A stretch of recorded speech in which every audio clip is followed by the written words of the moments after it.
আজি জুবিন গাৰ্গলৈ শ্ৰদ্ধাঞ্জলি তাতো বহু সাংবাদিক বন্ধু মই ইয়াত থকা দেখা পাইছিলোঁ তাত এই অনুষ্ঠান অৱশ্যে এটা মুখ্য বিষয় লৈ আজি আমি আপোনালোকক মাতিছোঁ পূৰ্বতে আমাৰ এখন দলীয় সভাৰ পিছত আমি ঘোষণা কৰিছিলোঁ যে এইবাৰৰ অসম গণ পৰিষদ দলৰ যি প্ৰতিষ্ঠা দিৱস এই প্ৰতিষ্ঠা দিৱস আমি অলপ মহা সমাৰোহেৰে পাতিম আৰু বিশেষকৈ প্ৰতিষ্ঠা দিৱসৰ লগত সংগতি ৰাখি আমি ৰিজিয়নেল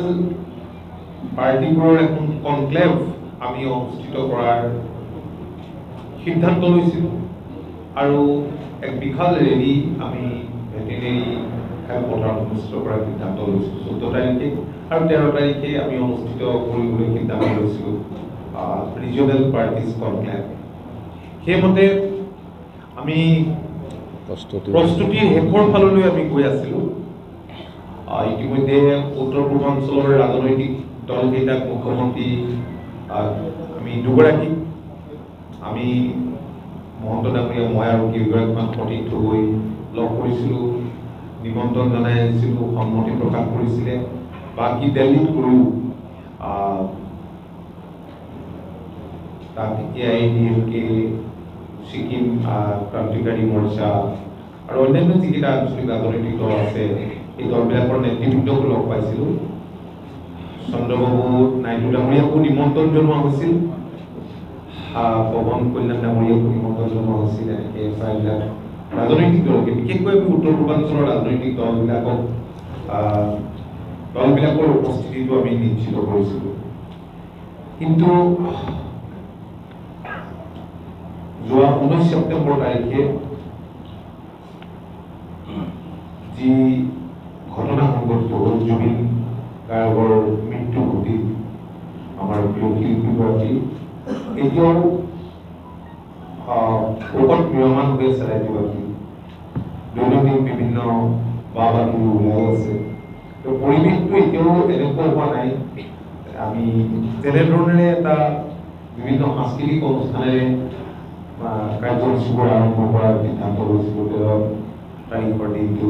বা 14 তাৰিখে যি ৰেলী পতাৰ সিদ্ধান্ত লৈছিলোঁ যোৱাকালি আমি এখন দলীয় সভা অনুষ্ঠিত কৰিলোঁ আৰু দলীয় সভাত সকলোৱে একেলগে ক'লে যে আমি এনে পৰিৱেশত এইখিনি প্ৰগ্ৰেম কৰাটো সমীচীন নহ'ব আমি জুবিন গাৰ্গলৈ শ্ৰদ্ধাঞ্জলি জনাই প্ৰতিষ্ঠা দিৱসটো আমি অনুষ্টুপীয়াকৈ আমি অনুষ্ঠিত কৰিম দলৰ মূল কাৰ্যালয়ত আৰু জিলাৰ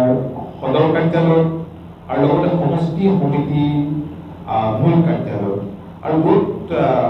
সদৰ কাৰ্যালয়ত সদৰ আছে সেই সমষ্টি সদৰ কাৰ্যালয়তে একেলগে যৌথভাৱে উদযাপন কৰিব আৰু বাকী যিকেইটা প্ৰগ্ৰেম সেইকেইটা আমি এতিয়া তাৰিখ ঠিক কৰা নাই খুব সোনকালে আমি সেই কথাখিনি আমি সেই ক্ষেত্ৰত এটা সিদ্ধান্ত লৈ নতুনকৈ বাকী দলকেইটাৰ লগত তেওঁলোকৰ কনভেনিয়েণ্ট হ'ব লাগিব আমি কথা বতৰা পাতি আৰু পৰিৱেশ পৰিস্থিতি চাই আমি এইকেইটা প্ৰগ্ৰেম আমি অনুষ্ঠিত কৰিব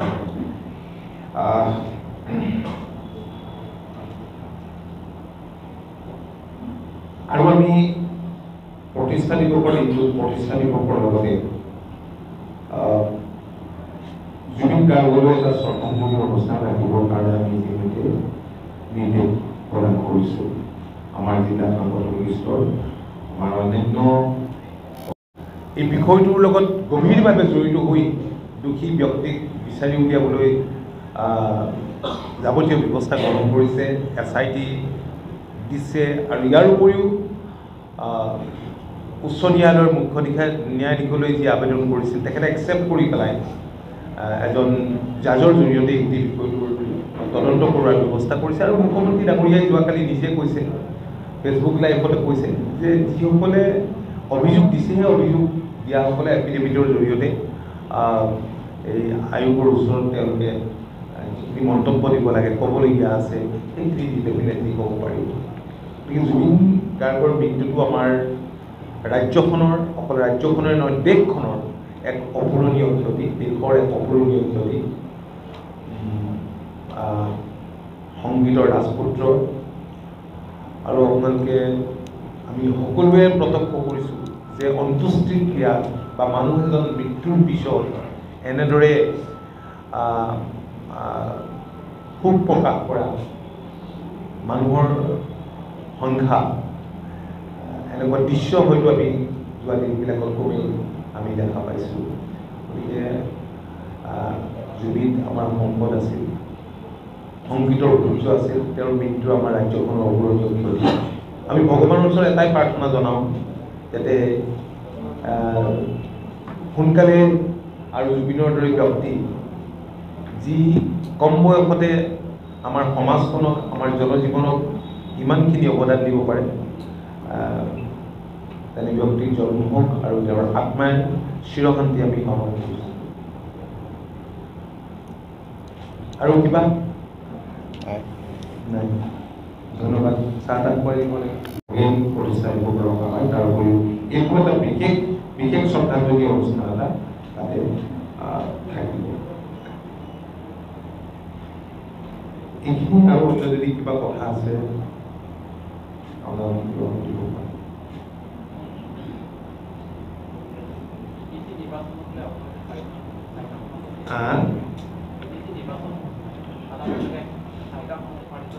তিনটা চাওক, ফলাফলটো ভাল সকলোৱে আশা কৰে আৰু গণতন্ত্ৰত নিৰ্বাচনত প্ৰতিদ্বন্দ্বিতা কৰাটো এটা গুৰুত্বপূৰ্ণ কথা। আৰু আপোনালোকে জানেই যে এটা সময়ত অসম গণ পৰিষদ দলৰ BTC এলেকাত বহুকেইটা সমষ্টিতে বিধায়ক আছে, কিন্তু বড়ো জাতীয়তাবাদৰ প্ৰতি আমি শ্ৰদ্ধা জনাই যোৱা দিনবিলাকত, কাৰণ আপোনালোকে জানে এটা দীঘলীয়া সংগ্ৰামৰ পিছত তাত শান্তিৰ পৰিৱেশ ঘূৰি আহিছে। গতিকে তাত আমি ওপৰা-ওপৰি কৰিব খোজা নাই, কিন্তু আমাৰ দলৰ কিছু কৰ্মীয়ে বিচাৰিছিল যে সকলো ৰাজনৈতিক দলেই নিৰ্বাচনটোত অংশ লৈছে, গতিকে প্ৰতীকী অংশ ল'ব লাগে, প্ৰতীকী অংশগ্ৰহণ কৰিব লাগে। আৰু সেইমতে সংশ্লিষ্ট এলেকাৰ দলৰ কৰ্মীসকলৰ আৱেগ অনুভূতিৰ প্ৰতি সন্মান জনাই আমি 4টা প্ৰাৰ্থিত্ব দিছিলোঁ। এজনে স্বেচ্ছাই প্ৰাৰ্থিত্ব প্ৰত্যাহাৰ কৰিলে আৰু বাকী 3জনে প্ৰত্যাহাৰ কৰা নাছিল যদিও ইলেকশ্যনত সফল হ'ব নোৱাৰে। গতিকে নতুনকৈ BTRত যিসকলে এতিয়া দল, বিশেষকৈ হাগ্ৰামা মহিলাৰ নেতৃত্বত তাত চৰকাৰ হ'বলৈ গৈ আছে, কাউন্সিল হ'বলৈ গৈ আছে, আমি তেখেতক আন্তৰিক শুভেচ্ছা জনাইছোঁ আৰু আশা ৰাখিছোঁ যে BTC এলেকাত অনাগত দিনত শান্তি বৰ্তি থাকক, সমৃদ্ধিৰ দিশত ক্ষিপ্ৰতাৰে আগবাঢ়ি যাওক, আমি তাকে কামনা কৰোঁ। যোৱা দিনবিলাকত আমাৰ এলায়েন্স পাৰ্টনাৰ হিচাপে কমল বড়ো ডাঙৰীয়াই যোৱা 5টা বছৰত যিখিনি বড়ো জনগোষ্ঠী বা তাত বসবাস কৰা অন্যান্য জাতি জনগোষ্ঠী আৰু সেই এলেকাৰ উন্নয়ন ক্ষিপ্ৰতৰ কৰিবৰ কাৰণে যিখিনি ব্যৱস্থা ল'লে, তাৰ বাবে আমি তেখেতক আন্তৰিক ধন্যবাদ আৰু কৃতজ্ঞতা জনাইছোঁ আৰু হাগ্ৰামা মহিলাৰ ডাঙৰীয়াক আমি শুভেচ্ছা জনাইছোঁ।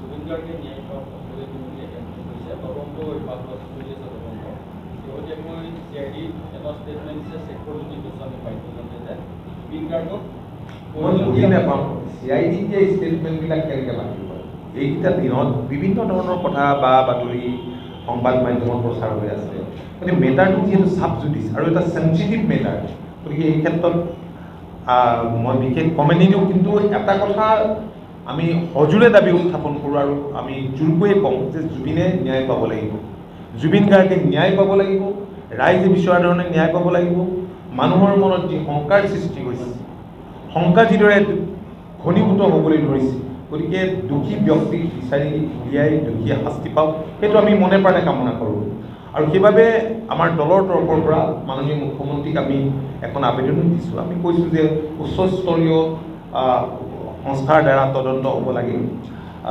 নিৰপেক্ষ তদন্ত হ'ব লাগে আৰু দেশৰ মাননীয় প্ৰধানমন্ত্ৰীকো আমি এই সম্পৰ্কতে আৰু বিভিন্ন কেইবাটাও বিষয় লৈ তেখেতক কিদৰে সন্মান জনোৱা উচিত,